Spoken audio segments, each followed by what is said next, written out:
किसी ने 700 तो किसी ने 500 से ज्यादा फिल्मों में किया काम। इन एक्टर्स के नाम हैं सबसे ज्यादा फिल्मों का record. Bollywood actors with maximum films. Bollywood में कई ऐसे एक्टर्स रहे जो एक या दो फिल्मों के बाद ही इंडस्ट्री से गायब हो गए। वहीं कई कलाकार कई दशकों तक फिल्मों में सक्रिय रहे।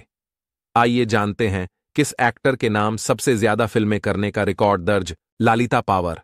सबसे ज्यादा फिल्में करने का रिकॉर्ड ललिता पवार के नाम है। ललिता पवार ने 1928 से 1978 तक फिल्मों में काम किया। अपने 70 साल के फिल्मी करियर में ललिता पवार ने 700 से ज्यादा फिल्मों में काम किया। शक्ति कपूर 1974 में फिल्मों में कदम रखने वाले शक्ति कपूर के नाम 700 फिल्में करने का रिकॉर्ड है। अनुपम खेर। अनुपम खेर ने 1984 में आई फिल्म सारांश से अपना एक्टिंग करियर शुरू किया था।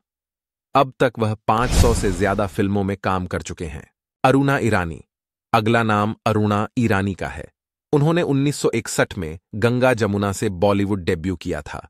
उसके बाद वह करीब 500 फिल्मों में नजर आईं। अमरीश पुरी।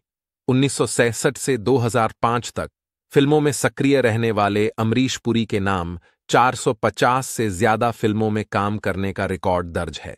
ओम पुरी। दिवंगत अभिनेता ओम पुरी ने अपने जीवन में करीब 350 फिल्मों में काम किया। तो चलिए आज के लिए इतना ही इस वीडियो के बारे में। अब क्या सोचते हो, अपना राय कमेंट बॉक्स में जरूर दीजिएगा। आपको ये वीडियो अच्छा लगा हो तो ज्यादा से ज्यादा शेयर करें।